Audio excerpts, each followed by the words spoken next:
Okay, last lecture, we ended up by talking about the three types of urban structure models that were designed. We talked about the concentric zone, we talked about the sector, and the multi-nuclei model. Today, we're going to start by explaining how we can apply these models. This is the University of Chicago, South Chicago, Center of Services for Students. Various services are close by that students need, which might include a gym, several restaurants, perhaps a library is close by, several other things that students will need. Okay, let's talk about social area analysis. What is social area analysis? This is a statistical measure that is used to find out where people of similar standard socioeconomic status, ethnicity are living. First off, we want to find out why are people of similar characteristics living in some places, while people of other characteristics are living in another place.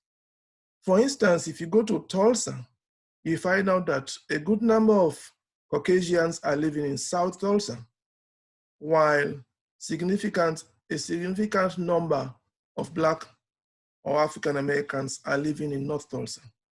Then I think, is it West or East Tulsa where Hispanics are mainly found? It is because Tulsa is common in most places in America. So in calculating the social area analysis, normally the Census Bureau will demarcate census tracts when they do the census, as was done this year, 2020. And that census tract has an estimate about 5,000 residents in each census tract. In some cases, it overlaps with or corresponds with the neighborhood boundaries. But census tract, they try to get an estimated population about 5,000 in each census tract. That is the smallest unit of analysis or data collection for census. So the social area analysis will include questions, data like your income, mean or median household income, your educational level will be asked, and also your ethnicity.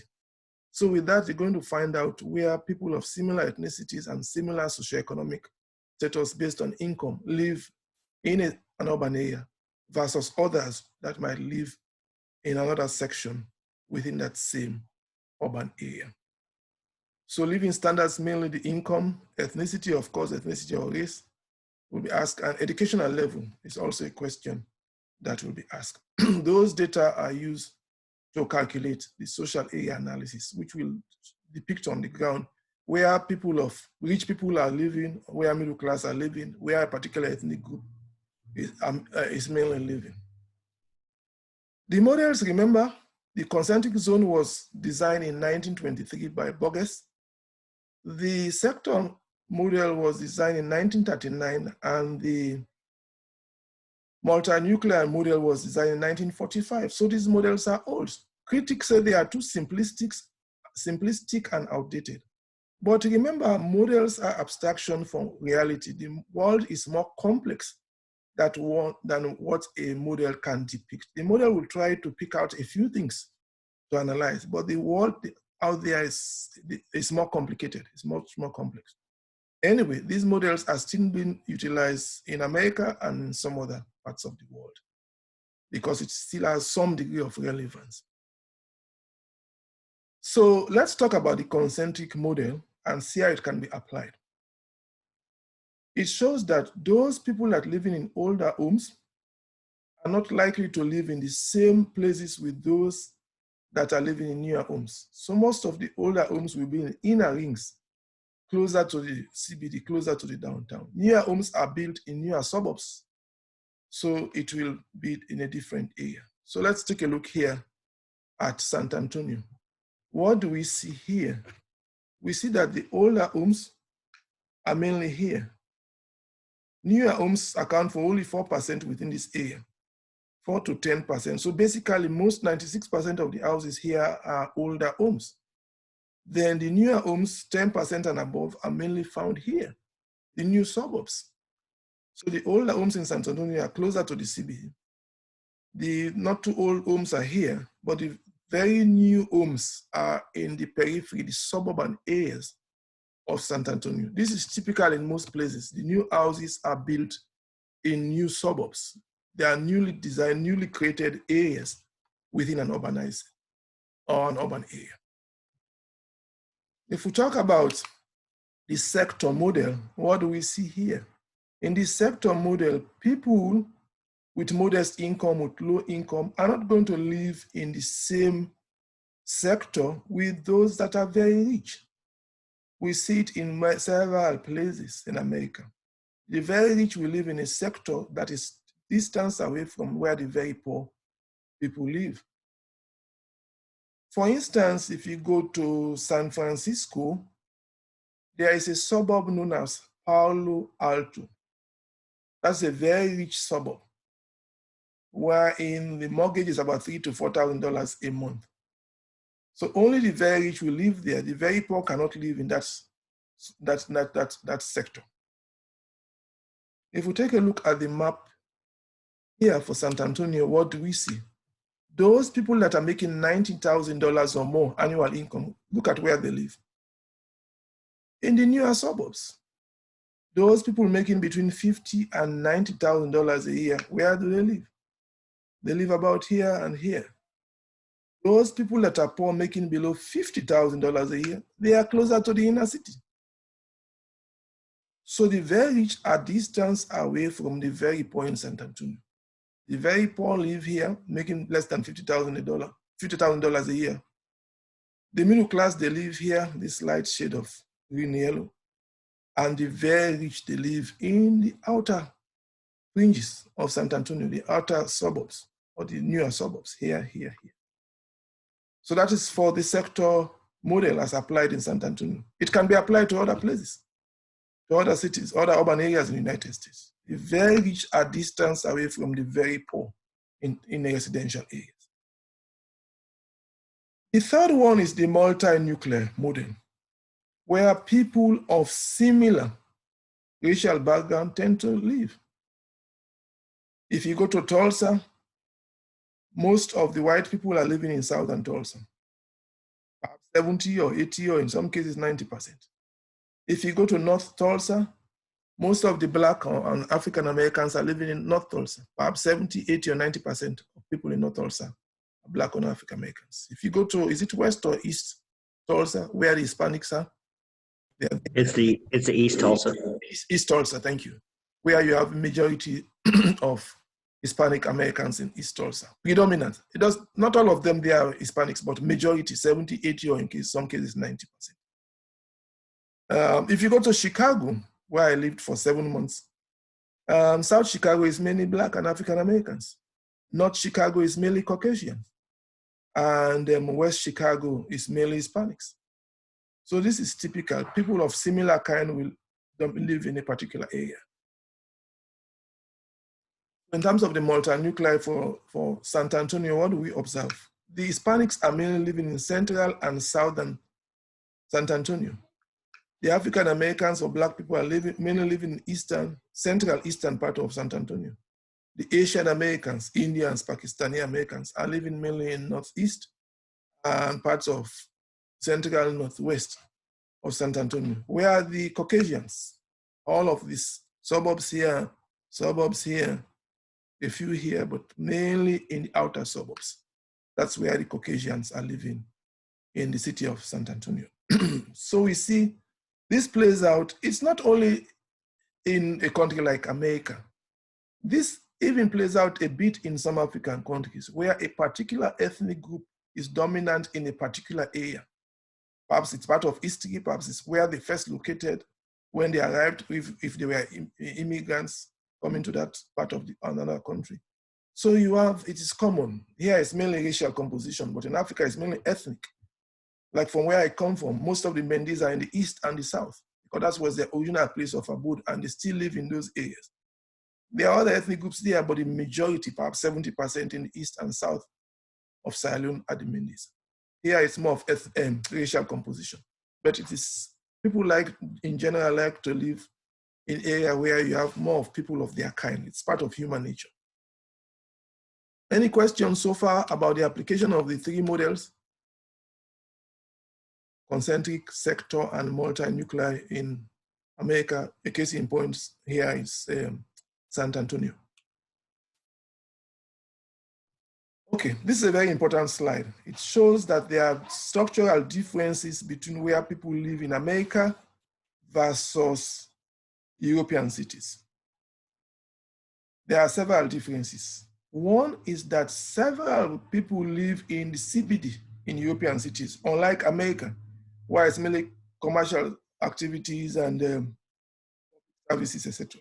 A large number of rich people live in the CBD, in the downtown areas, and they have several consumer services that they need close by. If you go to Paris, you go to London, you go to other places in Europe, Amsterdam, etc., you have a large number of rich people live in high-density residential areas close to in the CBD, in this downtown area. But you also have public services found in these places, like parks are there. Some of those old buildings, medieval or Elizabethan Elizabethan architecture are located in these places, the old parks. Then you also have the museums are there. But what is distinct is they don't have skyscrapers in most European cities close to the downtown areas. They don't have skyscrapers, unlike the United States, and to some extent Canada, where we have a number of skyscrapers downtown. So in terms of the differences, many people, especially the rich, are living in downtown areas in Europe. In America, most of the inner city dwellers are poor, very poor, in fact. In Europe, most of the public consumer services are close by. Restaurants, supermarkets that they need are close by. Then you have parks, you have museums, you have palaces or royal families that are located in downtown areas of European cities. One major distinction, though, is that high-income people live close to the center of cities in European cities, whereas the poor live in the suburbs of Europe. And the poor that live in suburbs of Europe live in mainly high-rising buildings, 5, 10, 15-story buildings. Because European cities are small, and more importantly, they want to preserve green spaces. They want to preserve agricultural land. They want to preserve green space. That's why in the suburbs, the rich, the poor live there, but mainly in high-rising buildings. Unlike America, where the rich live in suburbs, especially newer suburbs. So again, this slide is important. It shows how the structure of American cities are different from that of European cities. Very rich people live in CBD. They have several consumer services that they need close by. You have the old historic things like museums, parks, palaces, all in that CBD area, while the poor live in high-rising places in the suburbs. Question? This is a very important slide.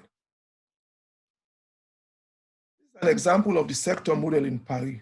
About 5 years ago, I had a student from, 4 years ago, I had a student from Paris who said it plays out exactly like this in Paris.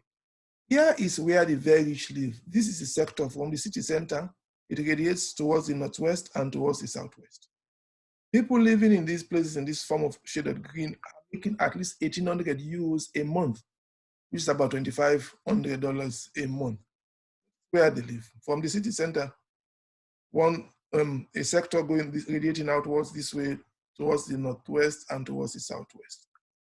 Those that are making between 1,000 and 1,799 euros, where do they live? They live here, here, here. The very poor making below 1,000 euros, look at them. They are living here, they are living here. Some of them are living here and there.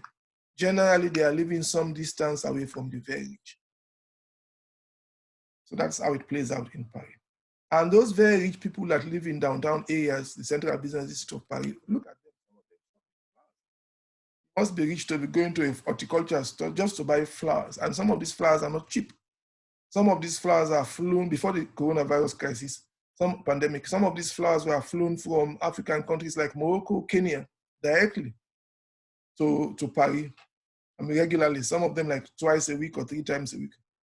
Yes, so these places have the very rich living there in the downtown areas, and this is one of the services, consumer services that's available for them. They have restaurants there, they have other consumer services that they need, stadiums, etc., etc. Now let's talk about how we can apply these models in developing countries, countries in sub-Saharan Africa, countries in Latin America, and those in Asia, with the exception of Japan. The concentric model, this was developed by a former professor. He died about 5 years ago. He was attached to several universities, I think 3 universities, but I was lucky to meet him when I was at Michigan State. Professor De Blage. He did a lot of research. He was from Netherlands originally. He did a lot of research in Africa and found out that generally in developing countries, the inner city, just like in Europe, is occupied, the inner rings is occupied by very rich people, high income people. These people live there and they have the various consumer services and business services close by. But more importantly, those rich people living in the inner cities, inner parts of, inner rings of developing countries also have access and ready supply of utilities like water, electricity, sewage, trash pickup. They have those regular supply. The outer rings though, like what we can call the suburban areas, are made of informal settlements, mainly villagers and other rural dwellers emigrating to these cities in search of jobs. So these areas are known as informal settlement because they don't own the land. They live in these places illegally. They make makeshift buildings called slums. That is where they live, informal settlements. So unlike Europe, wherein the poor will live in high-rise buildings in the suburbs or in the periphery, legally they live there. In most developing countries, the poor live in the suburbs, but they don't own the land. They just come there and occupy government land. They live there illegally. And the houses are of poor quality. Some of them are just like shacks. The sector model can also be applied, especially in Latin American countries, where you have the inner people living in a sector close to the inner ring, and that sector will radiate outwards many a time to the south and west because the factories were mainly constructed in the north and east. So the rich people live close to the inner rings and a sector that radiates westwards or southwards in Latin America. Close to that inner ring, that sector are what we call adjacent places where you'll have like a spine, where you'll have the services they need, the consumer services they need. And they also have ready supply of utilities like water, like electricity.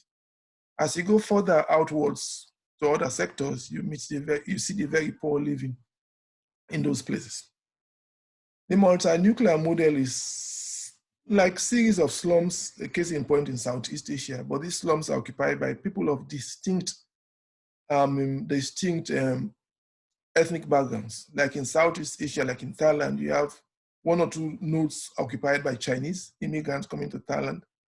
Then you might have 1 or 2 occupied by Vietnamese, 1 or 2 occupied by Indians.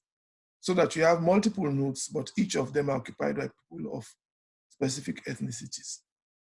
There are a few more diagrams in your text. As you read along, you can look at the diagrams that depicts multi-nuclear in Southeast Asia and sector model in Latin America. The case in point for the African concentric model is shown here. What do we see here? This is where the high income people live, close to the central business district. The central business district is in red here. The high income people are living here, the rich ones. Some of them are living here, some of them are living here, but this is like one sector. Then the middle income people are not living far away, they are about here. Then the very poor are in slums in the newer suburbs. I was listening to BBC American News a couple of days ago, and these slums areas in Nairobi, Kenya, in East Africa, I knew that there were some homeless people, but the number is staggering. That was today's Thursday, on Tuesday. They said 60,000 people living in these slums of Kenya are homeless. 60,000 of them sleep in the streets. Some of them, a good number of them have kids. That is really, really bad news, I should say. 60,000 of them living in these areas. A good number of them don't even have houses to live. Some of them live in informal settlement called slums. Unlike Europe, where you will see well, not too tall buildings, but a few buildings in the inner city, and then you drive perhaps 30 minutes, you will see the periphery or the suburbs where you have 10 to 15-story buildings legally occupied by the very poor in Europe. In developing countries, I call it a mismatch. A mismatch in the sense that this is somewhere in India, you have skyscrapers here. Drive 40 minutes, you're going to see slums. Look at the dilapidated buildings. The same city. You go to the inner city, you see the rich, you see the customer business services in high-rise in buildings, residents. Drive 30 to 40 or 45 minutes towards the periphery of these cities, you see these makeshift buildings. It's really hard to watch and see. That's another example in Mumbai, India. Look at the skyscrapers in the inner city, close to the downtown areas. Then drive an hour or 45 minutes to an hour. Look at the rusty zinc, dilapidated buildings, makeshift buildings called slum or data center. It's really pathetic. Look at another example here in Africa. Look at what some of them are zinc buildings, some of them are old wooden buildings. We're going to look at a clip now, a 7-minute clip that shows what is typical in a number of large cities in developing countries. The case in point here is Dhaka, the capital of Bangladesh in South Asia.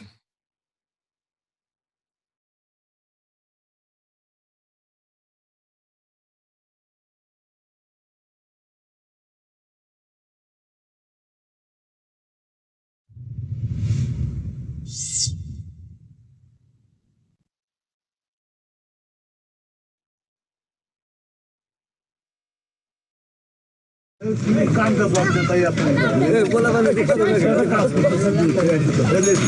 is a good day for 4-year-old Shahada. When he complained of hunger, his father had a piece of fruit to give him.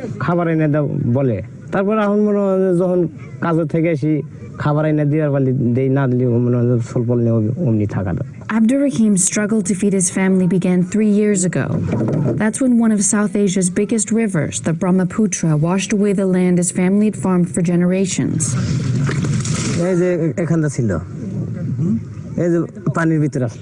He now drives a rented rickshaw in a town across from his former home and earns about $1 a day. Barely able to afford the rent for this windowless, mud-floored shack, he's decided to move his family to Dhaka, the country's capital. He and his wife Sharpla say they'll borrow the $10 they need for the trip and catch a bus within the week,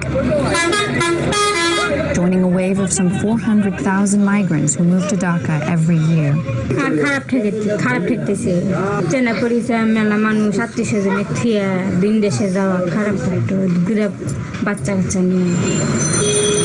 The city they're moving to is growing so fast, each new census is quickly outdated. But local experts estimate it's now home to 15 million people. Dhaka is perched on the leading edge of a global trend. For the first time in human history, the world has become more urban than rural. By mid-century, some 80% of the Earth's population will live in cities, many of them in the exploding slums of the developing world. For good or ill, Dhaka is setting an example. You are saying the early future of the world, which is not a very pleasant thought at this point in time. Half of the population of the developing world will be in the urban centers within the next decade. If you want to know what that might look like, Dhaka is among the best places to visit. The World Bank called it the fastest growing of the world's 20 or so megacities, urban areas with populations over 10 million. It's also one of the poorest. Vast slums dot every neighborhood and house at least a third of its people. In less than 15 years, the United Nations predicts Dhaka's population will surpass that of Shanghai, Mexico City, or New York. Well, I think if you simply project the present into the future, then obviously we are headed to no good place. At the end of British rule in 1947, Dhaka had just 250,000 residents. 2.5 decades later, when Bangladesh won independence from Pakistan, the city had nearly 1.7 million. Since then, rural poverty and frequent natural disasters have pushed Bangladeshis to Dhaka at breakneck speed. Each new decade has seen the city's population double. Everywhere you can see the damage wrought by this frenzied growth. By one rough estimate, traffic alone cost the city $2 billion a year. I have adopted what I call car meetings. I take my colleagues with me in a car with a computer, and we talk and we hold our meeting in the car over the 2 hours. Raw sewage flows into lakes and rivers so polluted they're beyond treatment. Electricity and water networks strain to cope with surging demand. Protests erupt periodically when routine water shortages last more than a few days. Believe me, a serious water crisis in this city can bring down a government. That kind of magnitude water has acquired. The new arrivals are often the hardest hit because most settle in slums. They have no title to the land they live on and can't get legal water or electricity, so they pay 2, 3, even 4 times official rates for pirated, unreliable connections. If I'm a slum dweller, I don't have access to basic services. I don't have access to basic rights because remember, by definition, I'm illegally residing where I'm residing. But new migrants keep pouring in. Some belong to Bangladesh's growing middle and upper classes who settle in the city's upscale neighborhoods. There, one-family villas are quickly being transformed into apartment complexes. Yet even those who end up in slums say moving to the city still offers the best chance for a better life. After moving to Dhaka 3 years ago, Mahmouda Akhtar found work in this garment factory. She now makes $36 a month ironing shirts, but hopes to be promoted to operating a sewing machine, which pays just over 40. আগে যেমন সপ্তাহে একদিন মাংস খাইতে পারি নাই মাংস একদিন খাইতে পারি না এখন দেখা গেছে সপ্তাহে একদিন খাইতে পারি প্রতি সপ্তাহে খাইতে পারি ভালো বড় বড় মাছ খাইতে পারি সব ধরনের খাবারই খাইতে পারি আগে বছরে একটা জামা কিনতে হইতে আর এখন প্রতি মাসে একটা জামা কিনতে পারি In the popular imagination, third world slums have been portrayed either as ladders for escaping poverty or traps where the poor get stuck. In reality, both are true, but those who climb out are quickly replaced by new migrants. What is going to be the most scary part of this is the two worlds which in fact have been exploding side by side. The one is the world of the high-rise buildings being recreated for a small urban elite. And then there is the world of the slums. Those we spoke with in Bangladesh said the question is not whether slums in a booming megacity like Dhaka should exist. They're the fastest growing part of this sprawling metropolis. And they herald Earth's future. Unplanned, hand-built, slum-packed cities are here and many more are coming. The real question a city like Dhaka can help answer is what concrete steps can make them decent places to live. The government, I think, still continues to bury its head in the sand. Somehow if you bury your head in the sand, they will just go away. It doesn't work like that. One deceptively simple suggestion: put control over vital services in the hands of a single municipal government, accountable to the people it serves. As in many unplanned cities of its size, Dhaka's police, utilities, and roadways are controlled by a dozen or more national authorities, mostly run by political appointees. If you, in fact, challenge the mayor that he is not doing his job, he will say that I cannot look after law enforcement in the city. I cannot even control the traffic. Some NGOs have tried to fill the gaps, for example, finding ways to secure legal water connections for slum residents. But their successes are small scale. But I want the government to give political commitment. What has worked? What can we take forward that works well? With an estimated 1 million people a week moving from their rural homes into cities across the developing world, those lessons are relevant far beyond Dhaka's chaotic roads and crowded waterways. Anything that we can make work in Dhaka, probably we could make work in almost any other city. But the challenge is enormous. It's a dynamic system. Before you have sorted one, the problem becomes bigger and bigger by the day. As do the slums, whose residents day by day, night by night, are rebuilding the urban world. On location in Dhaka, this is Solana Pine for Global Post.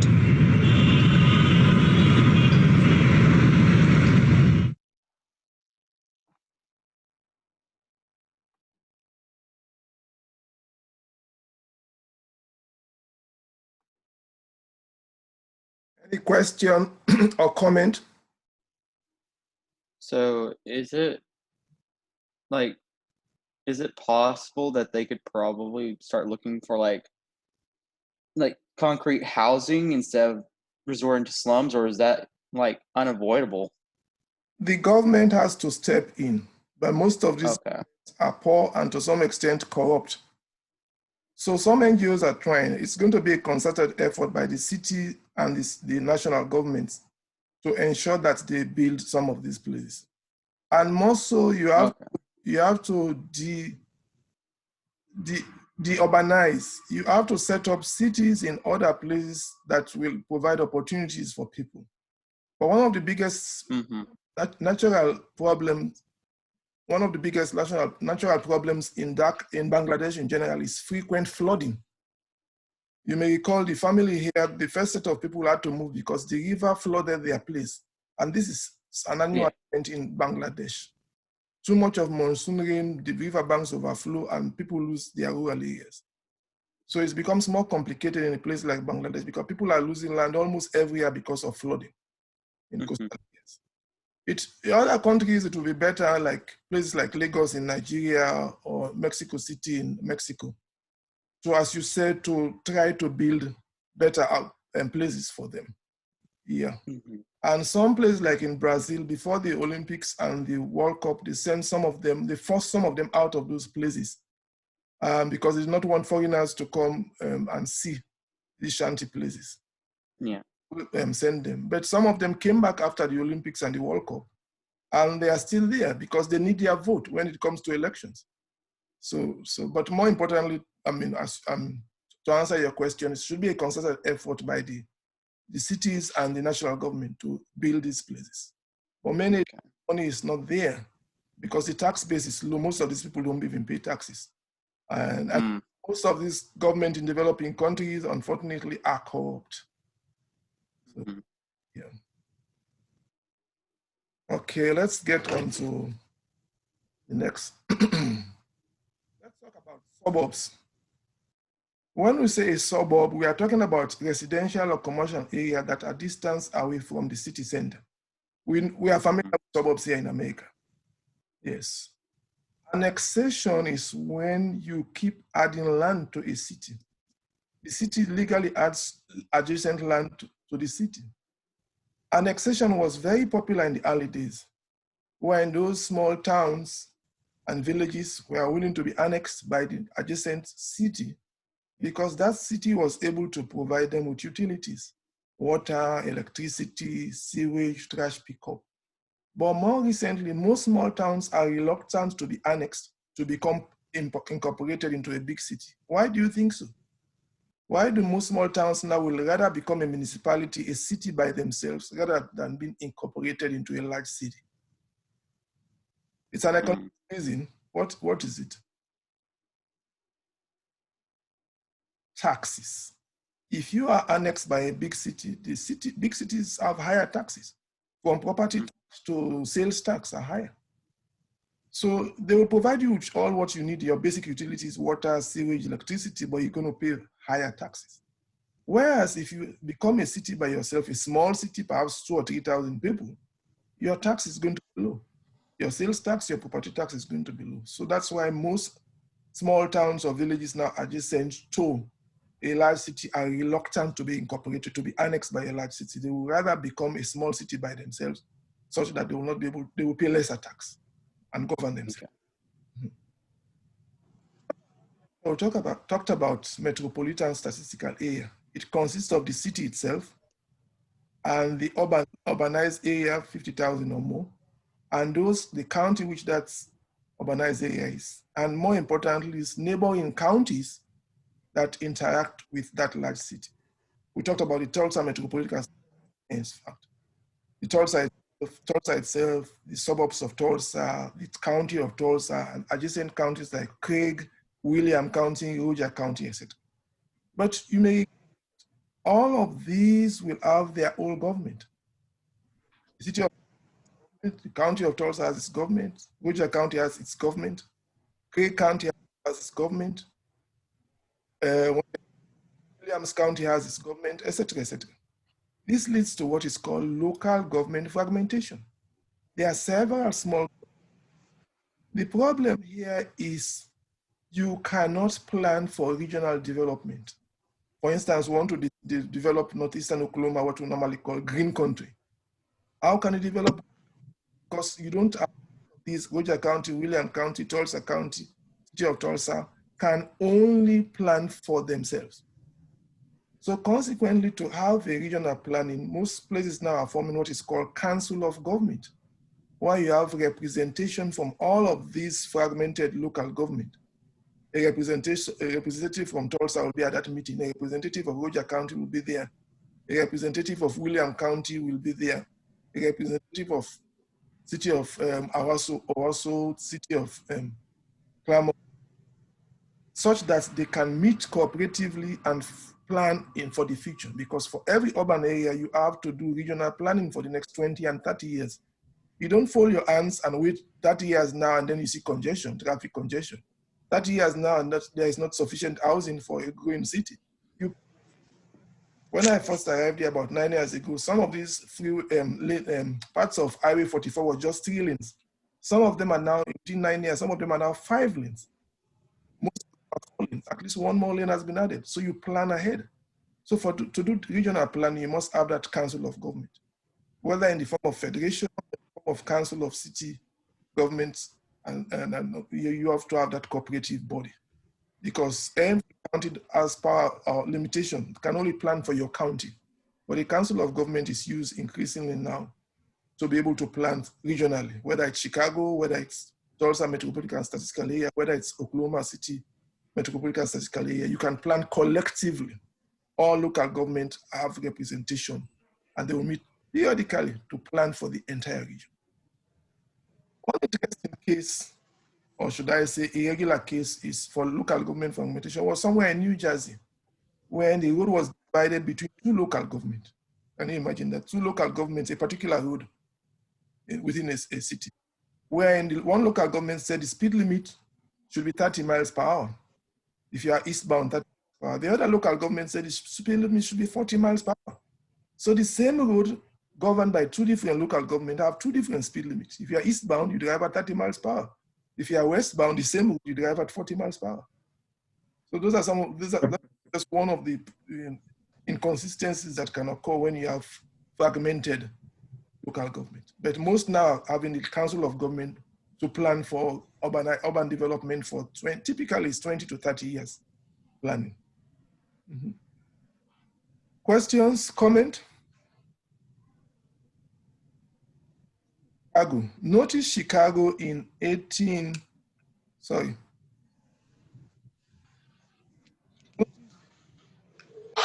Chicago in 1837. Look at how small Chicago was. By 1870, this portion was annexed. This land was legally incorporated into Chicago. Then there was major annexation in 1890. All of this area was added to Chicago in 1890. Then by 1900, some more areas were added. By 1960, this area, and including the famous O'Hare Airport, was added to Chicago. So you see Chicago in 1837 compared to Chicago by 1990, all of these areas have been added. So there was continuous annexation of adjacent land to Chicago. So to the extent that it is really, really a big area, and all of this, from the O'Hare Airport, all of this is now Chicago, compared to Chicago in 1837, this small portion. So urban sprawl. If you talk to your parents or grandparents, they will tell you that 20 or 30 years ago, South Tulsa was not that southwards. Because it has been expanding, new housing development, that's why it's so southwards now, if I can put it that way. Suburban sprawl is when you have low density suburbs that are being built by estate developers, but it is not connected to the built up areas. The only thing that you can have there are roads, but it is not one continuous territory. So in other words, you build here, you can go 10, 15 minutes, and then you set up a new estate development. Then you go another 30 minutes distance, another estate developer develops housing there. So it is not a built up area. The houses are scattered, but you keep expanding outwards. You keep expanding your cities outwards. But you have to connect it with roads, obviously. Freeways, highways, beltways, etc. So what are some of the problems of just expanding your cities outwards, outwards, outwards? New housing that are there, nice. Space is not a problem, but you keep sprawling, you keep expanding your city outwards. What are some of the potential problems?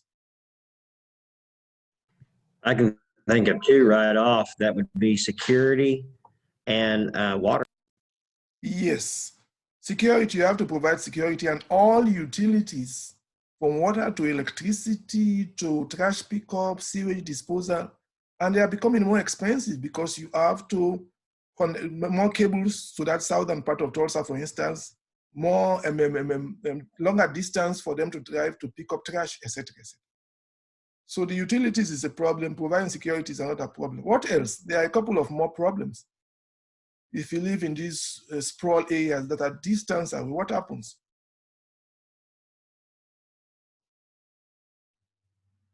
You drive a lot. You have to drive because you are further south or further north.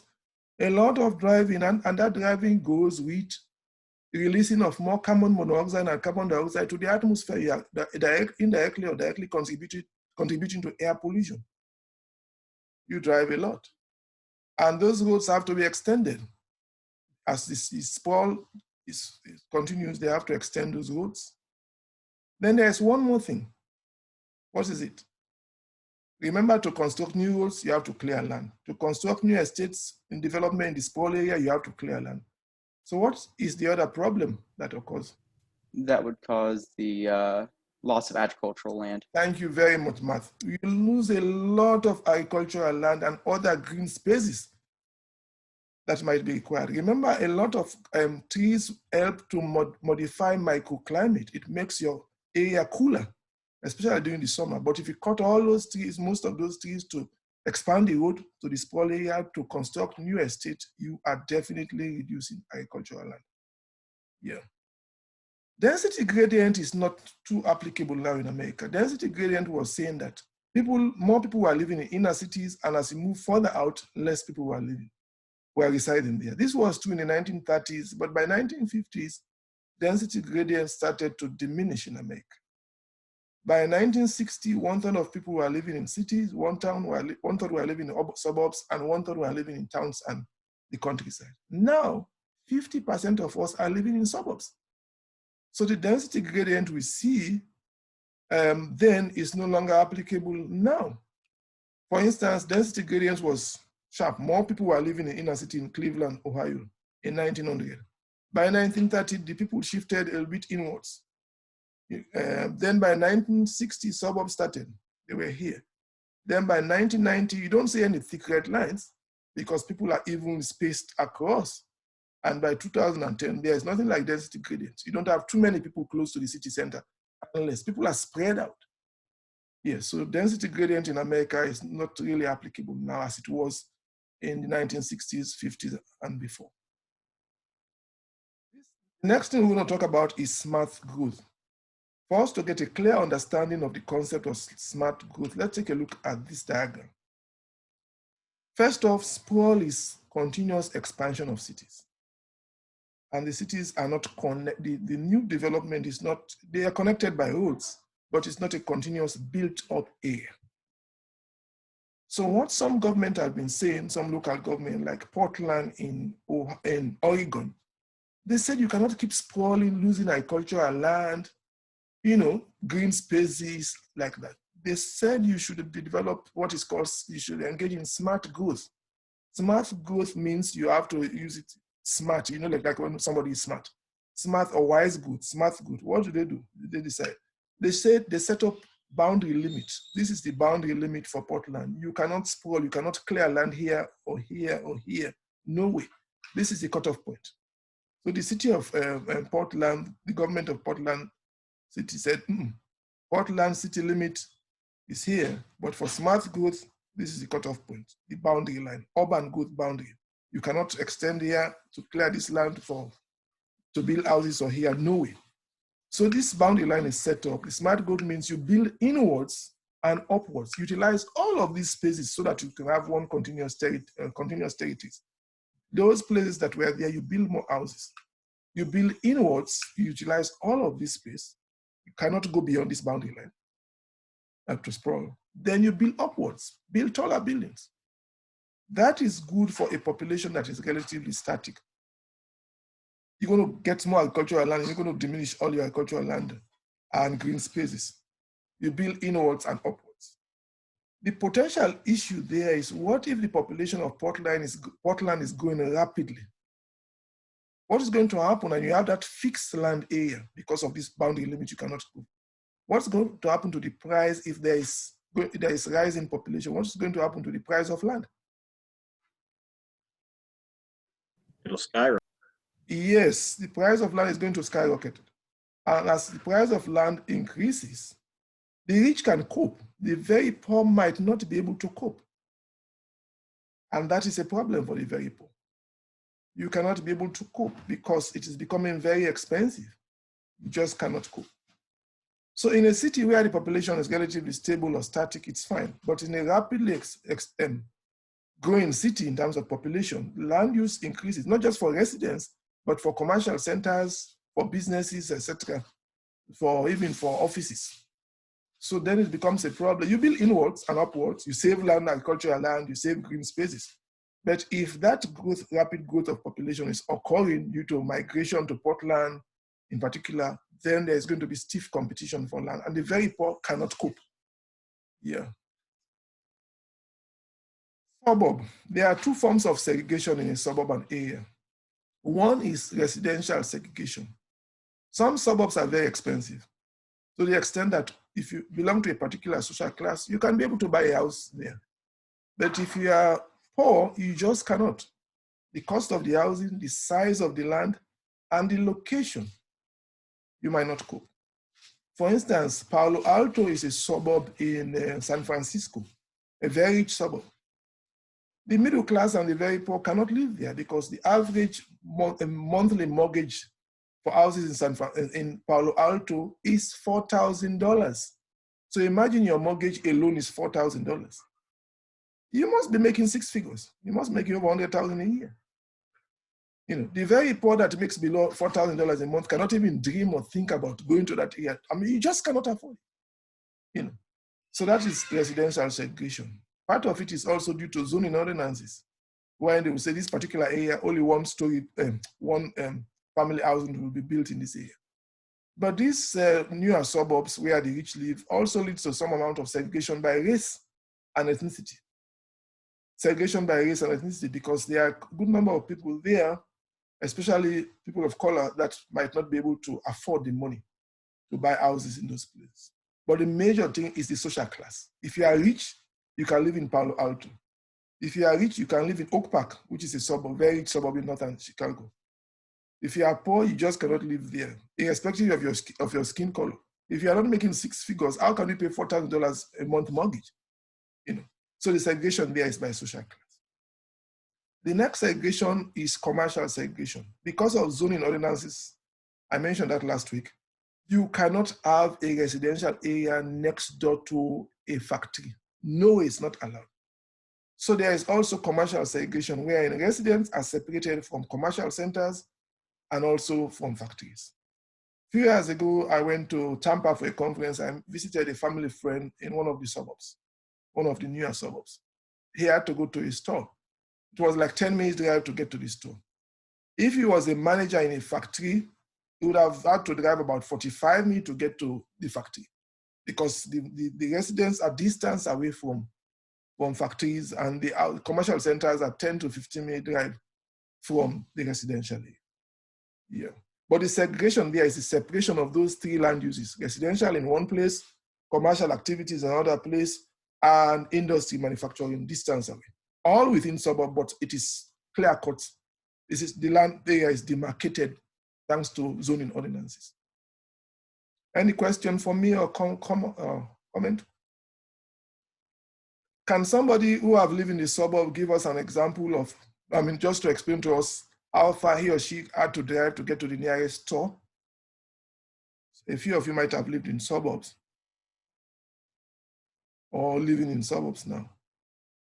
What's the average time for you to drive from your residence to the nearest store if you live in a suburban area? I've always lived pretty much in the country. Okay, yeah. It wasn't really suburban, but okay. we had to drive 15 to 20 minutes to get to the store. Okay, yeah. Somebody in the earlier class said he used to live in a suburban area where it was typically 10 minutes to get to the store.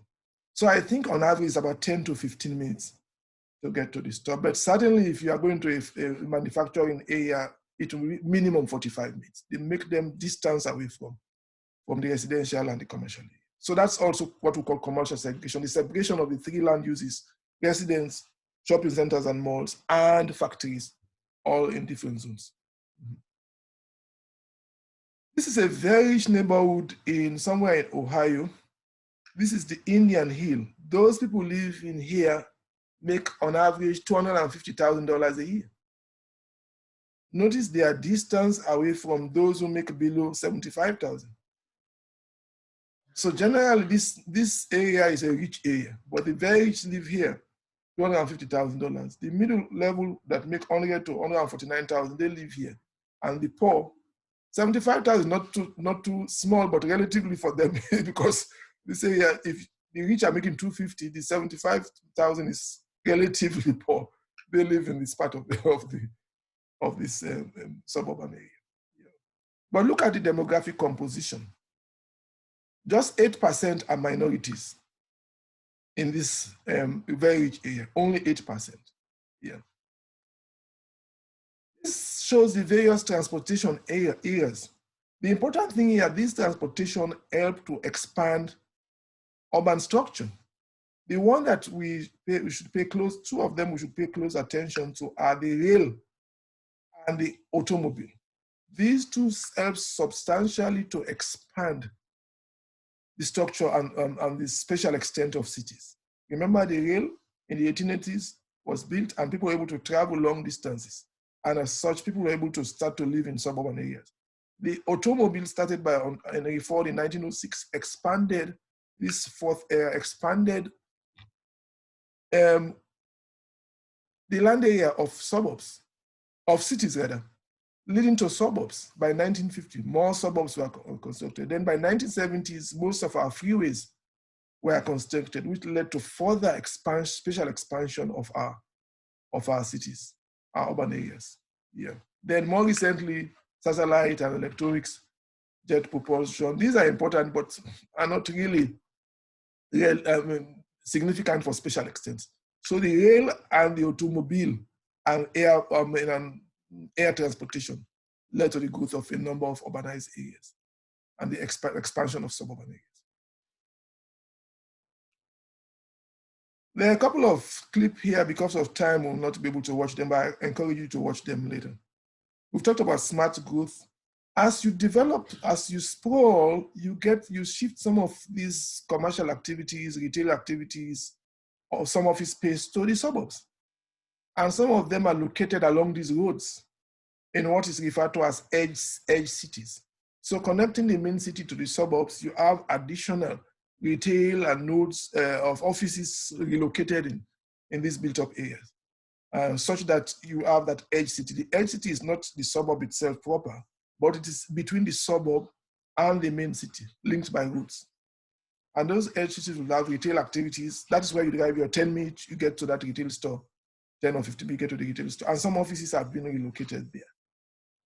So suburb, because we have so many people living in suburbs, we have several shopping centers and malls in suburbs. We have a number of retail stores in suburbs. We have factories in suburbs, but mind you, the factories are distant away in the suburb from residential due to zoning ordinance. And we have some offices in the suburbs. The problem here of relocating offices in the suburbs is that there could be some low-income workers still living in the inner cities. The janitor, for instance, might be living in the inner city. I mean, public transportation might not be linked to that suburb. And what if that janitor doesn't have a good car come winter? How can he drive to the suburb where he works or she works? So that can be a problem for the very poor. But the business people are relocating there because many people are living in the suburbs. And secondly, land is cheaper there. The cost is going to be lower. Now, I have a few questions for you. What are some of the, first statement, 95% of all trips in America is by automobile, not public transportation. Now, what are some of the benefits of public transportation, which is found in some big cities? What are some of the benefits of public transportation? Oh, go ahead. Sorry about that. You're right. Go ahead, Matthew. Okay, I was about to bring up you could travel long distances while actually, breaking bank. Okay, the cost comparatively can be lower. Here, what else? I was going to say it would actually help help the climate problem. Yes, less pollution because there are fewer vehicles on the road. And some big cities now, like San Francisco, amongst others, are even moving to electric or hybrid buses. Yes, which minimizes the fossil fuel consumption, just reducing the potential air pollution level, which, as Justin said, could affect the climate. Yeah. What else about some more benefits? Less space is utilized. Remember, less space is utilized. Another benefit is if cities have so many parking many public transportation is being utilized, there is need for less parking spot to park cars. Do you know that most of our cities, 25% of the land area is just for parking, car parking, 25%. Look at those malls. Look at those departmental stores, etc. You go to a big restaurant, so many parking spots. 25% of the land area is just for parking. Then also, it will lead to less driving, less pollution, as Justin has said. Yeah, more energy efficient. But what are some of the limitations of public transportation? Public transportation has some limitations, some of the disadvantages of public transportation. If I can think of one, it would probably be the limitation of how many people you can have per trip. You usually get, yeah. Mm-hmm. Then what else?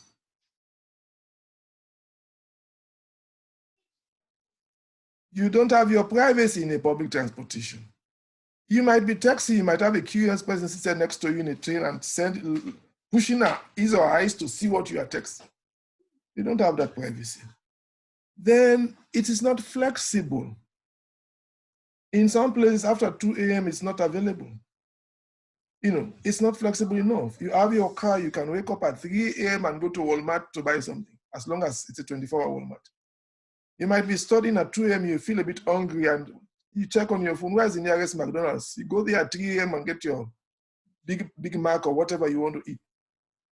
So it is much more flexible for when you have a car. Public transportation is not flexible, and some of them don't run on time. When my brother was in Chicago using public transportation, he used to complain a lot about the buses coming late.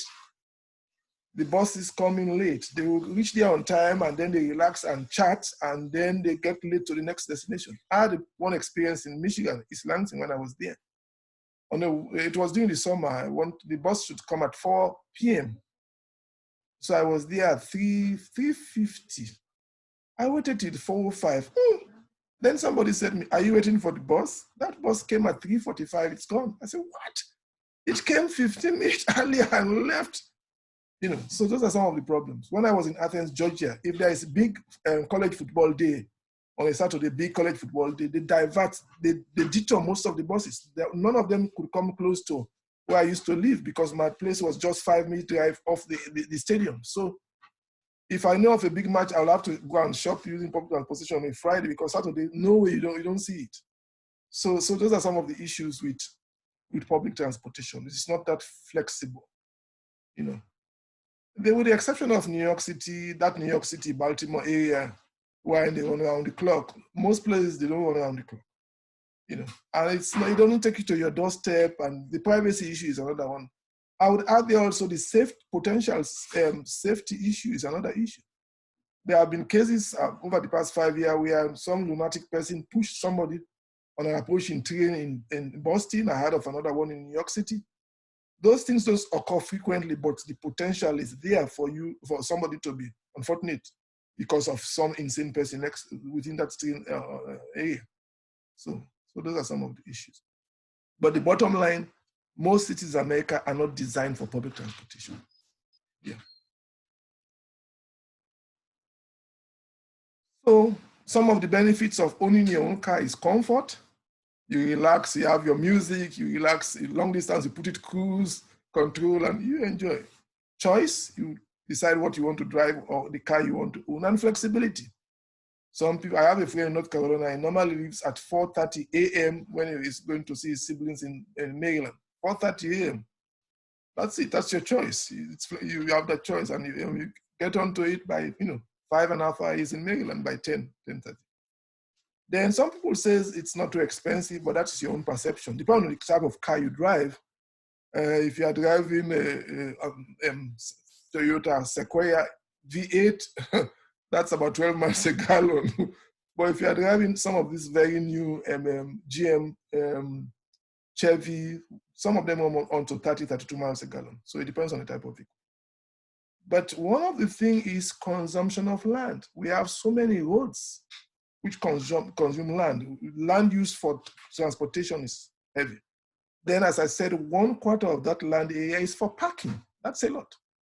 Then the big other issue is traffic congestion. How many of you have been trapped in traffic in big cities during rush hours? How many of you have faced that?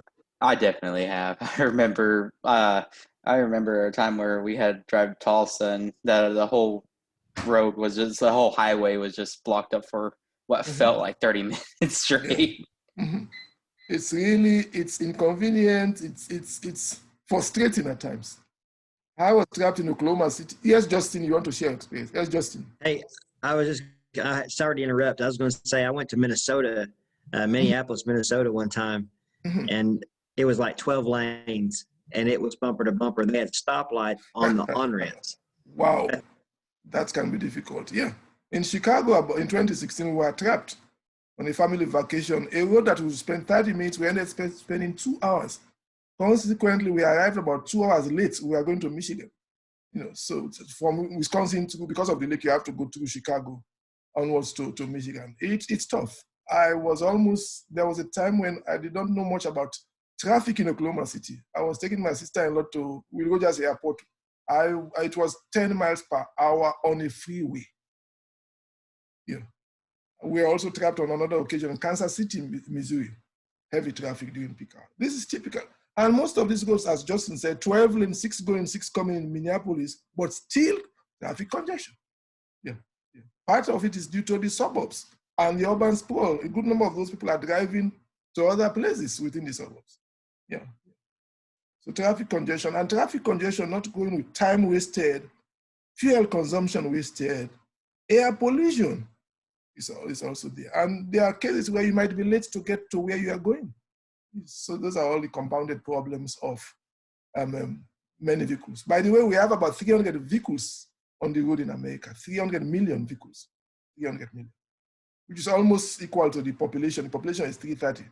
So almost one vehicle, on average, almost one vehicle per person. Transportation, public transportation in the United States. Notice the volume of public transportation is Boston all the way to DC. It's about 4.2 billion trips per year. That's the only part of the country where we have that large volume. The others are relatively small.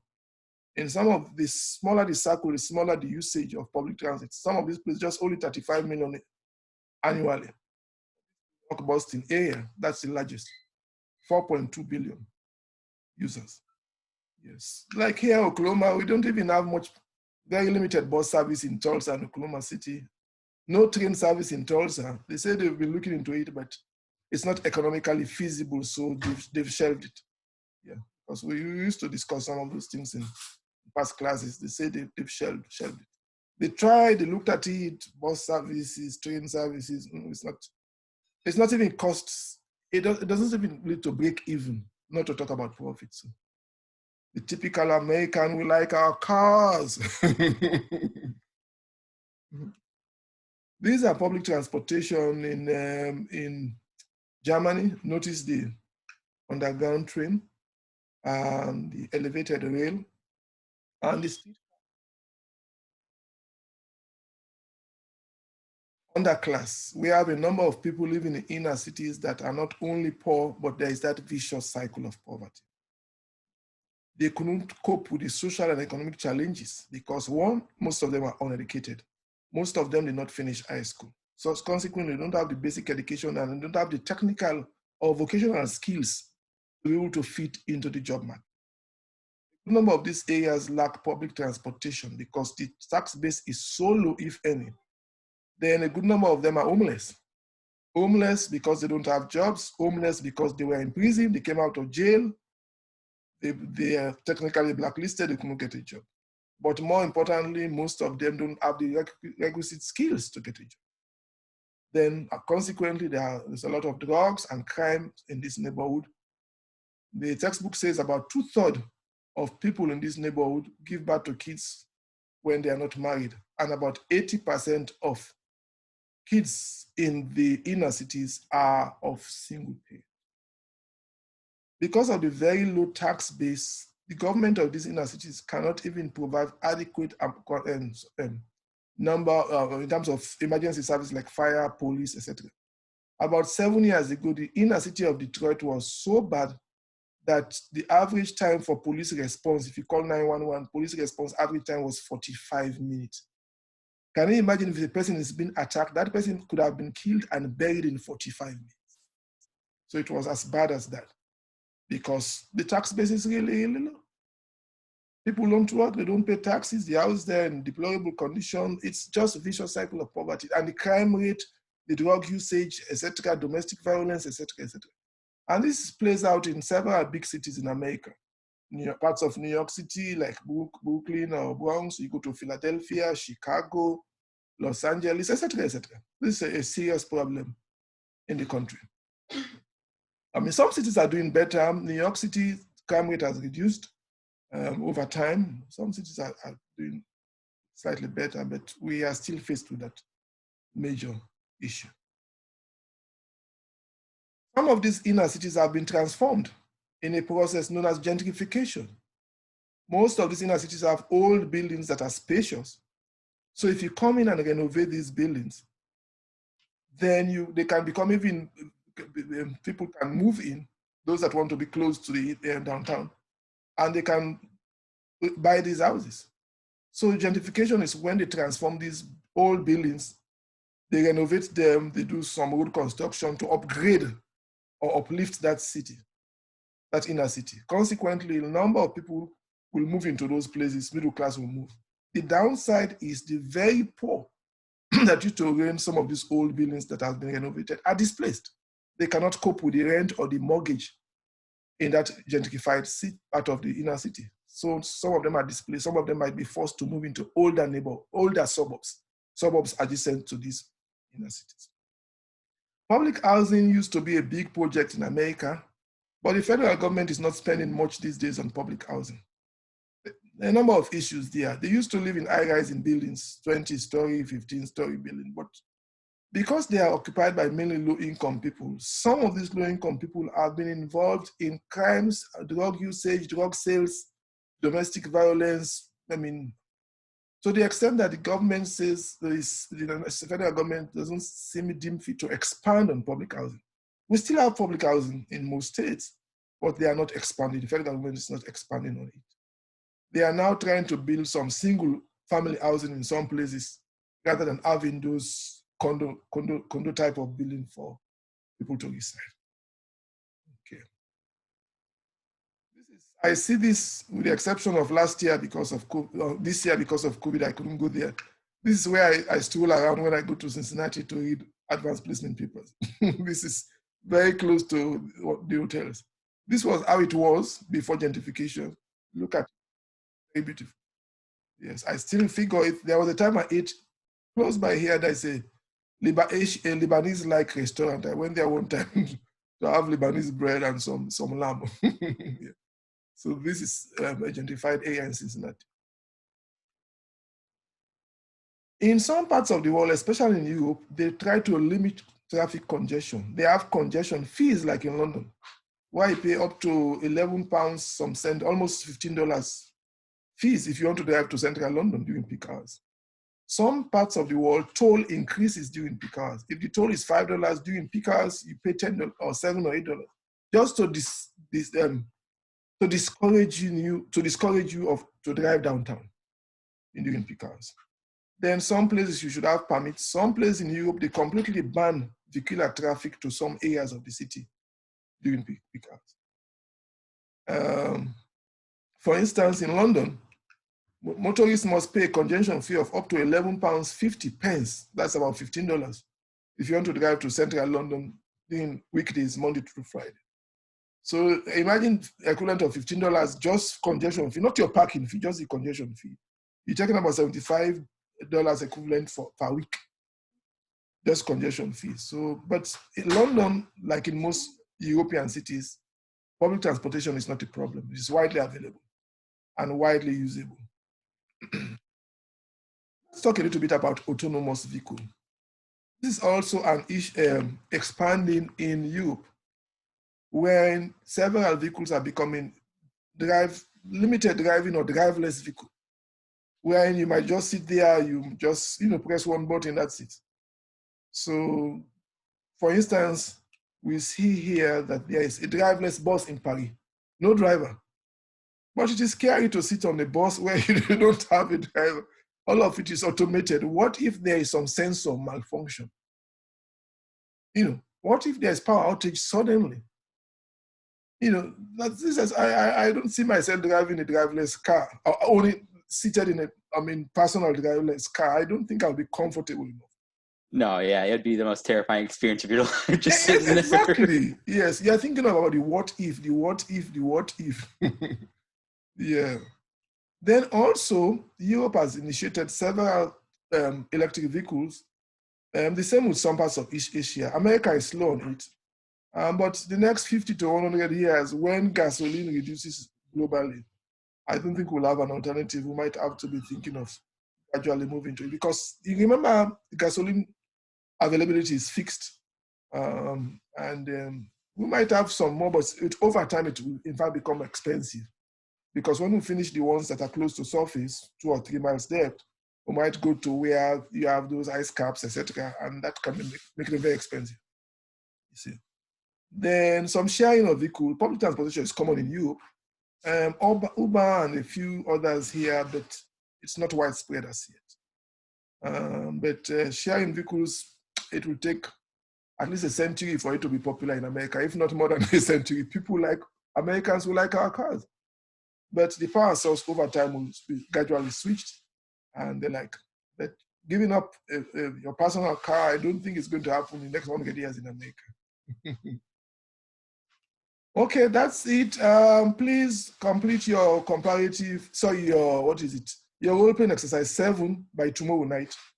If you want to submit your extra credit, the deadline is tonight. And your assignment 4 is due next Tuesday. We'll meet next Tuesday, same time, where we'll start energy and resources. Most of it is in chapter 11. So if you want to read the energy section of chapter 11, you can read it. And there are selected pages on the syllabus. Any question for me or comment? I do have one question.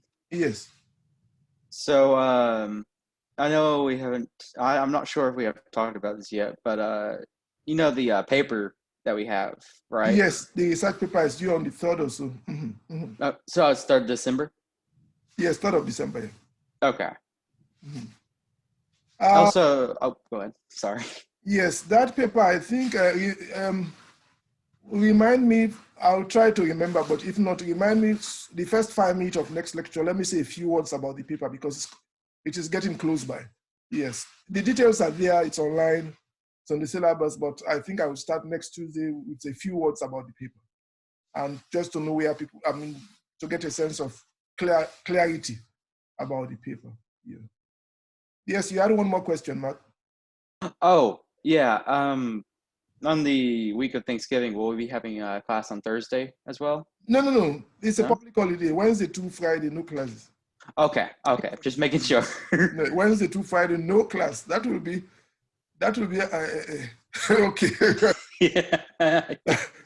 Thanksgiving has been existing since 1620, so no professor can even dare think about that.